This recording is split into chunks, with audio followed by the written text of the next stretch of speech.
Hello friends, आज हम बात करेंगे कौन कौन सी दवाइयों से हेलुसिनेशन होने का चांस रहता है। कुछ लोग इस समस्याओं के साथ लेके आते हैं कि उनको कुछ भी होने का आभास होता है, कोई चीज़ नहीं भी होती है, लेकिन मन को ये भ्रांति या आभास होता है कि वहाँ पे कोई चीज़ है, कोई चीज़ दिखाई दे रही है, सुनाई दे रही है। हेलुसिनेशन कई तरह का हो सकता है, जैसे कोई चीज़ नहीं हो लेकिन दिखाई दे रही है, कोई चीज़ आपको महसूस हो रही है कि वहाँ पे रखी हुई है, कोई चीज़ सुनाई दे रही है, कोई आवाज़ सुनाई दे रही है कि कोई बात कर रहा है, कोई चीज़ आपकी स्किन महसूस कर पा रही है, आपको फील हो रही है लेकिन वहाँ पे नहीं है। तो हेलुसिनेशन बहुत सारे तरह के हो सकते हैं। ये गलत आभास है जो कि चीज़ वहाँ नहीं है, फिर भी आपको महसूस हो रहा है कि वहाँ पे कोई चीज़ है। आज हम बात करेंगे कौन कौन सी मेडिसिन से ऐसा हो सकता है, क्योंकि कई पेशेंट इस तरह की प्रॉब्लम लेके आते हैं कि उनको हेलुसिनेशन हो रहा है, लेकिन उनको पता नहीं होता कि उनको किसी और बीमारी की वजह से, किसी और कारण की वजह से एक पर्टिकुलर दवा ऐसी चल रही होती है जिसकी वजह से हेलुसिनेशन हो सकता है। और यकीन मानिए इनमें से कई दवा ऐसी जो काफ़ी कॉमन है जो यूज़ होती है। हालांकि देखिए, हेलुसिनेशन होना बहुत कॉमन साइड इफेक्ट नहीं है, बहुत सारे पेशेंट्स को ये नहीं होता। ज़्यादातर ये मेडिसिन दी जाती है, उसमें 1% से भी कम लोगों को ये प्रॉब्लम होता है। तो अगर किसी व्यक्ति को हो रहा है तो अपनी मेडिसिन की लिस्ट को चेक करिए कि यदि आपको कोई ऐसी मेडिसिन तो नहीं चल रही जिसकी वजह से आपको ये हेलुसिनेशन का साइकेट्रिक या इस तरह का प्रॉब्लम आपको हो रहा है। तो टॉपिक पर जाने से पहले जो लोग हमारे चैनल पर नए हैं उन्हें रिक्वेस्ट करूँगा कि चैनल को सब्सक्राइब करें, वीडियोस को लाइक और शेयर करें।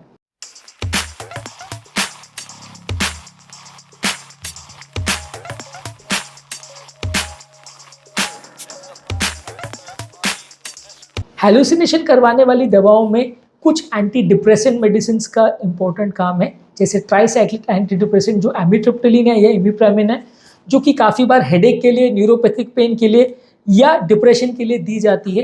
ये मेडिसिन का साइड इफेक्ट एक इम्पॉर्टेंट है जो हेलुसिनेशन होता है, खासकर अगर ज़्यादा डोज में दिया जाए तो। मान लीजिए किसी को डिप्रेशन का प्रॉब्लम बहुत ज़्यादा है, अगर किसी को पेन का प्रॉब्लम बहुत ज़्यादा है, तो अगर ये मेडिसिन उनको ज़्यादा डोज में दी जा रही है तो उसको इस तरह का प्रॉब्लम होने का चांस थोड़ा ज़्यादा है। इसके अलावा कुछ साइकेट्रिक मेडिसिन जैसे साइकोसिस के लिए जो यूज़ की जाने वाली दवा है, शिजोफ्रेनिया में जो यूज़ की जाने वाली दवा है, ये दवाओं से भी लोगों को हेलुसिनेशन हो सकते हैं। यानी कि जो पागलपने के लिए दी जाने वाली दवाएं हैं उसके साइड इफेक्ट से थोड़ा और अलग तरीके का पागलपना हो सकता है। आदमी कुछ तो भी इमेजिन करना चालू कर सकता है, इमेजिन कर सकता है। तो ऑब्वियसली ये दवाई है तो उतनी कॉमन नहीं है जो हर पेशेंट में दी जाए। साइकेट्रिक पेशेंट्स को अगर ये दी जाती भी है तो सावधानी पूर्वक दी जाती है, पर अगर ऐसा हो रहा है आपको साइड इफेक्ट तो आपके डॉक्टर के साथ आप डिस्कस करेंगे तो अच्छा रहेगा। इसके अलावा नींद के लिए दी जाने वाली दवाई लोराज़ेपाम या डायज़ेपाम जो कि बहुत कॉमन है, बेंजोडाइज़ेपिन ग्रुप की दवा है, नींद के आने के लिए बहुत लोगों को दिया जाता है। ये दवाइयों के साइड इफेक्ट से भी आपको हेलुसिनेशन हो सकता है। ज़्यादातर इस तरह के साइड इफेक्ट्स उम्र दराज पेशेंट में होते हैं। ज़्यादातर जो लोग 70-80 साल के होते हैं उनको नींद नहीं आने का प्रॉब्लम होता है और उनको ये दवाई दी जाती है, फिर वो नेक्स्ट डे या कुछ दिन के बाद आके कंप्लेन करते हैं कि कुछ तो भी उन्हें दिखाई दे रहा है, कुछ तो भी आवाज़ सुनाई दे रही है, महसूस हो रहा है, कुछ नहीं है फिर भी वो कुछ तो भी बातें कर रहे हैं। ये सारी चीज़ें बेंजोडाइज़ेपिन की वजह से हो सकता है जो कि नींद के लिए इन पेशेंट को दिया जाता है। इसके अलावा कुछ स्लीप की और भी मेडिसिन है, जैसे कि ज़ोल्पिडेम है या ल्यूनेस्टा है। ये मेडिसिन भी जो है काफ़ी कॉमनली दी जाती है। नींद ना आने का जिनको प्रॉब्लम होता है उनको भी दवाई से हेलुसिनेशन हो सकता है। यानी मान के चलिए कि अगर नींद की जो कॉमन दवा डायज़ेपिन ग्रुप की है या ज़ोल्पिडेम है, ये कॉमनली यूज़ की जाने वाली नींद की दवाएं, इनसे लोगों को हेलुसिनेशन का प्रॉब्लम हो सकता है यदि ज़्यादा मात्रा में ली जाए तो। रेगुलरली जो लोग ले रहे हैं उनको काफ़ी बार प्रॉब्लम इस तरह का आ सकता है, तो थोड़ा सावधानी आपको रखना ज़रूरी है, क्योंकि ये सारी मेडिसिन बहुत कॉमनली दी जाती है। उम्र दराज पेशेंट में इसकी समस्या बढ़ सकती है और यदि हो रहा है तो आपको डॉक्टर के साथ डिस्कस करना जरूरी है। इसके अलावा एंटीकोलिनर्जिक मेडिसिन जो कि ब्लैडर रिलेटेड यानी पेशाब की जो ग्रंथि होती है जहाँ पेशाब स्टोर होता है वो उसके कंट्रोल से रिलेटेड जब प्रॉब्लम्स होती है वहाँ पे ऑक्सीब्यूटाइन दिया जाता है, या कुछ एलर्जी वाले पेशेंट्स में भी दिया जाता है, या डाइफेनहाइड्रामिन जो एलर्जीज के लिए दिया जाता है।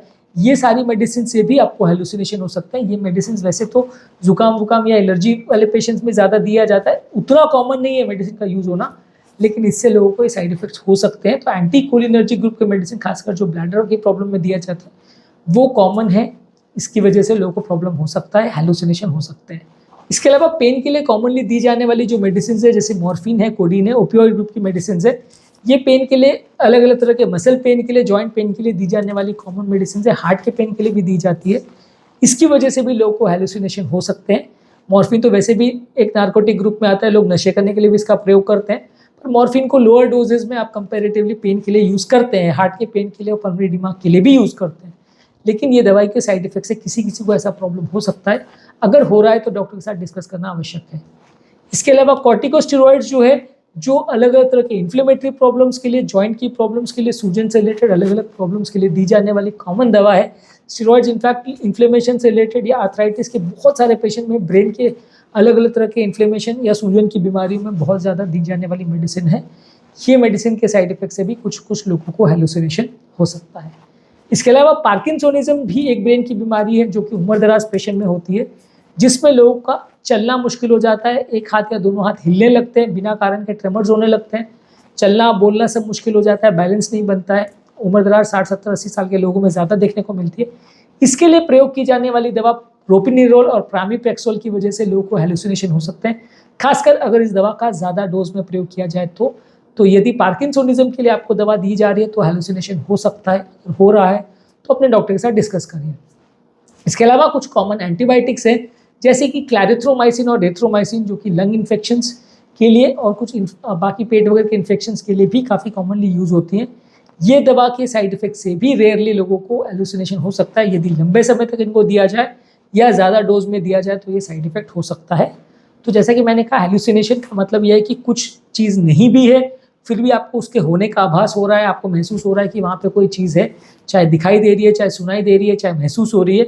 अगर इस तरह का आपको भ्रांति हो रही है और इन ग्रुप में से कोई भी दवा आपको चल रही है तो आपको अपने डॉक्टर के साथ डिस्कस करने की ज़रूरत है, दवा को चेंज करवाने की ज़रूरत है। दवा से ज़्यादातर जो भी साइड इफेक्ट है वो टेम्प्रेरी ही होंगे, परमानेंट नहीं होंगे, तो इसलिए आपको उसकी टेंशन लेने की ज़रूरत नहीं है।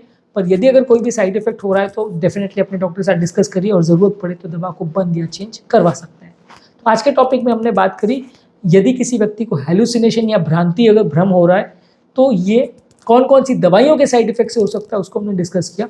उम्मीद करूंगा कि आज के टॉपिक में कुछ नई बातें जानने को मिली होगी।